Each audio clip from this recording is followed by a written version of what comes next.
The history of the world is filled with secrets, but none are as deeply buried or as universally terrifying as the events that led to the Great Flood. We have all heard the Sunday school version of the story. We know about Noah, the massive ark, and the global deluge designed to wipe the slate of humanity clean. We even know about the Watchers, the rebellious angels who descended from the heavens to mate with human women.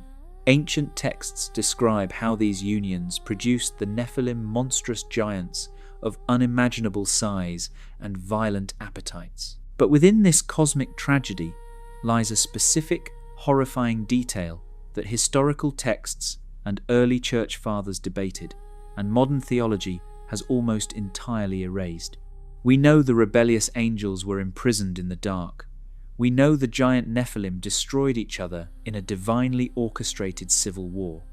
But what happened to the mothers? What was the ultimate destiny of the human women who willingly adorned themselves with forbidden cosmetics, practiced heavenly sorcery, and gave birth to the monsters that broke the world?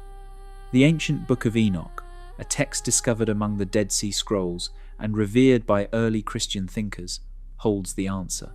It reveals a punishment designed and executed by the Archangel Michael himself. It is a punishment so bizarre, so psychologically devastating, and so horrifyingly specific that it birthed a terrifying monster of ancient mythology. Today, we are opening the forbidden texts to uncover Michael's true mission. By the end of this video, you will never view the days before the flood the same way again. To understand the punishment, we must first reconstruct the ultimate crime.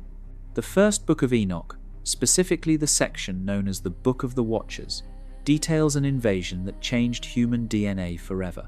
It began in the days of the patriarch Jared. As the human population multiplied across the face of the earth, beautiful and comely daughters were born to them. The Watchers, a class of celestial, spiritual beings, looked down from heaven and were completely overcome by lust. 200 of these angels gathered to execute a plan that would violate the boundaries of creation. Their leader, an angel named Semyaza, understood the supreme gravity of their cosmic treason. Semyaza stood before his celestial brethren and said, "I fear ye will not indeed agree to do this deed, and I alone shall have to pay the penalty of a great sin." Semyaza knew that leaving their spiritual station to mingle with mortal flesh was an unforgivable breach of divine law. But the angels were undeterred. To ensure that no one would back out, they swore a blood oath. They bound themselves by mutual imprecations, essentially cursing themselves and each other if they failed to follow through with the plan. 200 of these immortal beings descended upon the summit of Mount Hermon. The very name Hermon carries the root meaning of something devoted to destruction or a sacred oath. Here, the leaders of the 10 angels, with names like Arakiel, Kokabeel, Tamiel, and Asael, stepped onto the dirt of our world, abandoning the eternal light for the fleeting desires of the flesh. But these beings did not just arrive looking for wives. They arrived carrying the closely guarded secrets of the heavenly realms. And the trade they initiated with humanity would set the earth on a direct path to the apocalypse. The Book of Enoch reveals that the union between angels and women was a transaction of forbidden knowledge. The Watchers corrupted humanity by teaching them arts and sciences that were never meant for the minds of mortals. The most notorious of these rogue teachers was Azazel. Azazel taught mankind the industrialized art of war. He showed men how to forge swords, knives, shields, and breastplates, introducing the metals of the earth and the lethal art of working them. Before Azazel, violence existed, but after his teachings, warfare became a mechanized, heavily armored slaughter. But Azazel taught the women something entirely different, yet equally destructive. The Book of Enoch states that he taught them the making of bracelets, ornaments, the use of antimony, the beautifying of the eyelids, and the use of all kinds of costly stones and colouring tinctures. In the ancient Enochic worldview, the weapons of war and the tools of extreme physical vanity were sister industries, forged by the exact same fallen angel. Early Christian readers of these texts did not view this makeup as innocent fashion. These were technologies of seduction and manipulation. Through cosmetics, jewelry, and bodily modification, the human wives amplified their physical allure to secure the unnatural attention of immortal beings. And Azazel wasn't the only teacher. Semyaza taught enchantments and root cuttings, the foundations of dark sorcery. Armoros taught how to resolve or break those enchantments. Barakijal taught astrology, Kokabel taught the constellations, and Sariel taught the course of the moon. By trading these celestial secrets, the women who became the Watchers' wives were not passive participants. They were deeply complicit in a cosmic rebellion. They utilized this forbidden sorcery and extreme vanity to bridge the gap between the terrestrial and the celestial, and the terrible fruit of this rebellion was about to be born. The women became pregnant by these immortal beings, but the children they carried were not human. They gave birth to the Nephilim massive giants, whose height, according to the Ethiopic text, reached an astonishing 3,000 ells. While some scholars debate the exact measurements, interpreting it as a scribal corruption, the core truth remains: these were creatures of impossible, terrifying scale. At first, humanity tried to feed their unnatural kings, but the giants possessed a ravenous, unending hunger. When mankind's crops and livestock could no longer sustain them, the Nephilim turned their terrible gaze upon humanity itself. The giants began to devour mankind. The Book of Enoch records that they began to sin against the birds of the sky, the beasts of the field, the reptiles, and the fish. The biological order of the planet was completely shattered. Eventually, driven mad by their own cursed bloodlines, the giants turned on one another, devouring each other's flesh and drinking the blood. The world was drowning in violence, godlessness, and fornication.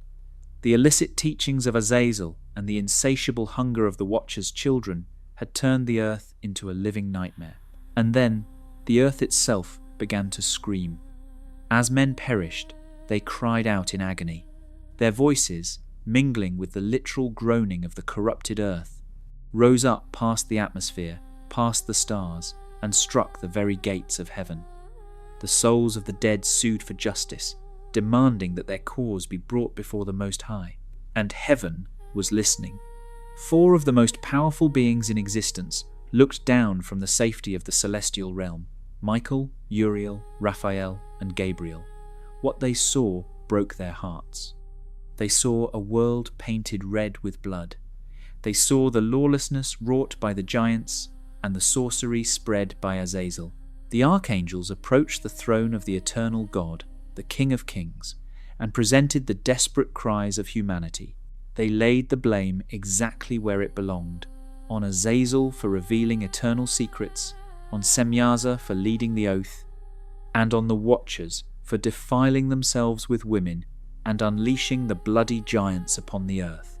"Thou seest these things, and thou dost suffer them," the archangels pleaded, "and thou dost not say to us what we are to do to them in regard to these." God's response was absolute, surgical, and devastating. The time for mercy had passed.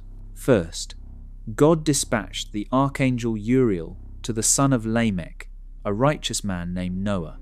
Uriel was instructed to warn Noah to hide himself, for a great deluge was coming to destroy all life on earth, but Noah's seed would be preserved for all generations. Next, God turned to the Archangel Raphael. He commanded Raphael to proceed against Azazel, the teacher of forbidden weapons and cosmetics, bind Azazel hand and foot, and cast him into the darkness. God declared. Raphael was ordered to make an opening in the desert of Dudael, cast Azazel inside, and cover him with rough, jagged rocks and absolute darkness until the day of the great judgment, when he would be cast into the eternal fire. Then, God commanded the Archangel Gabriel to deal with the bastard children, the giant Nephilim. Gabriel's mission was psychological warfare. He was to send the giants against each other so they would destroy themselves in battle, denying the Watchers the one thing they wanted: to see their children live eternal lives.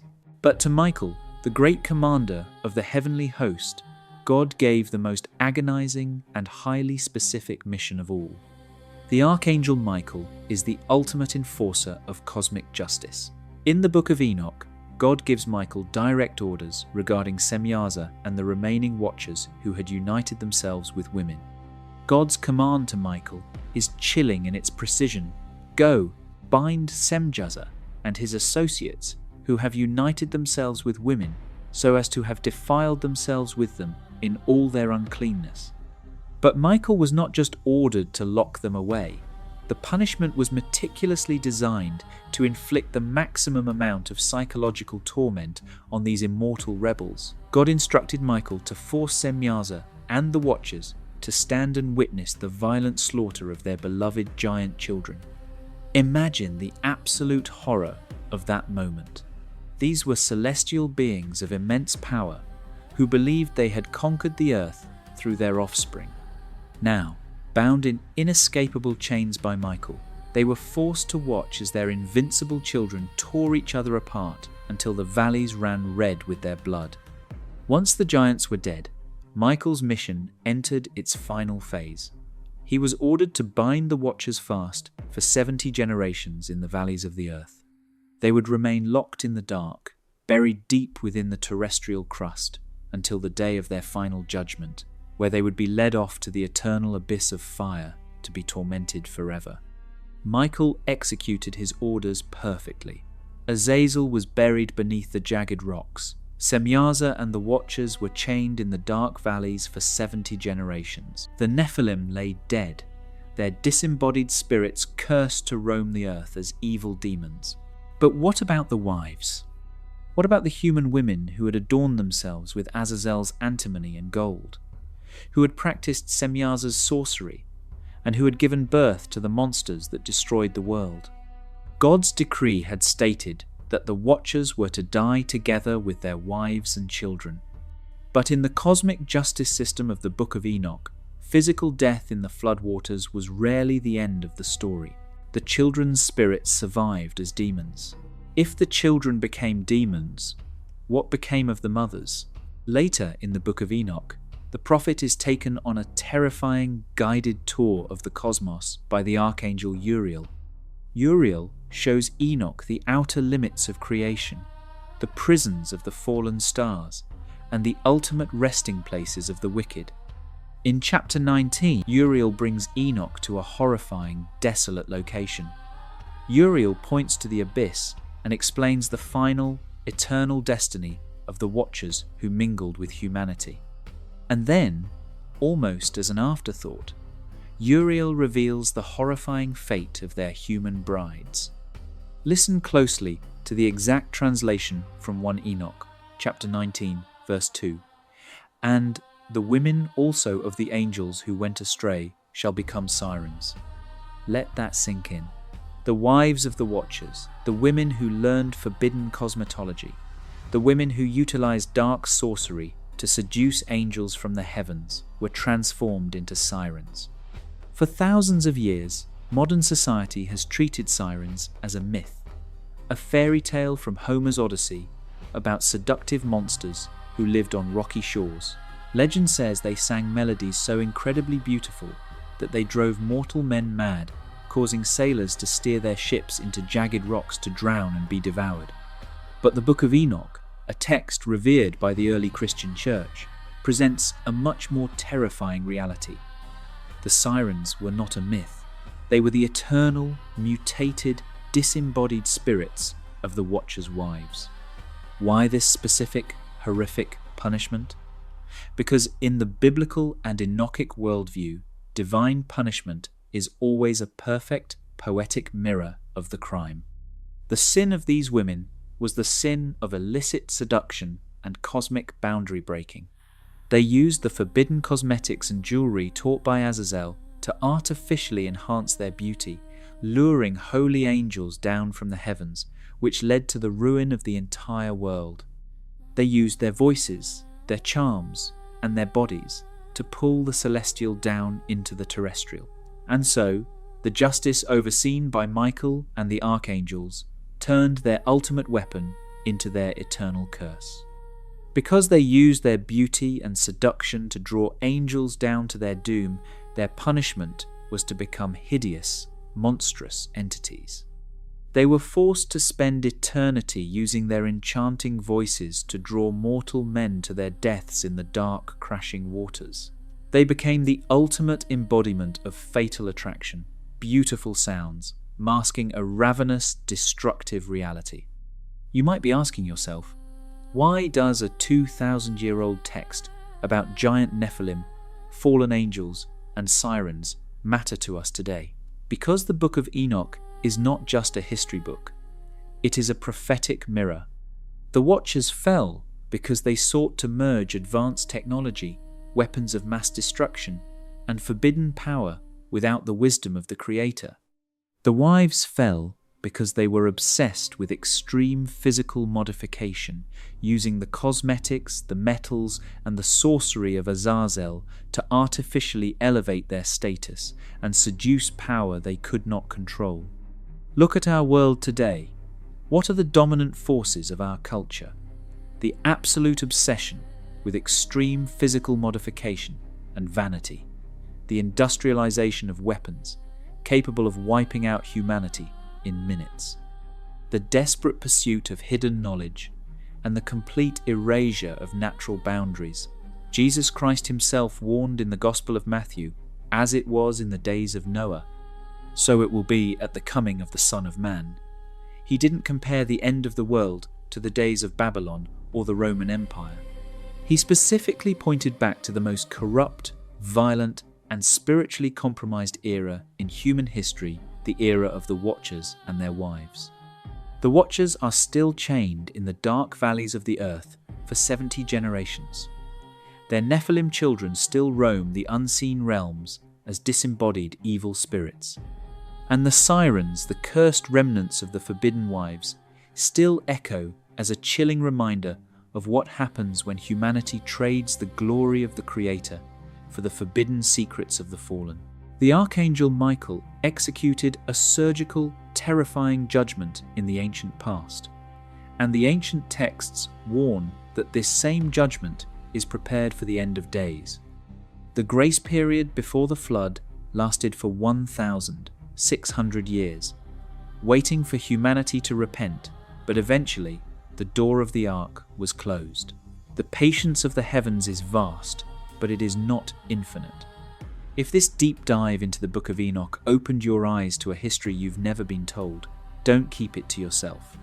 Hit the like button, subscribe to the channel, and share this video. The ancient texts were hidden for a reason, because the truth they contain is dangerous to the kingdom of darkness. Leave a comment below. Do you believe the spirits of the Watchers' wives and the Nephilim are still active in our world today? I read every single comment.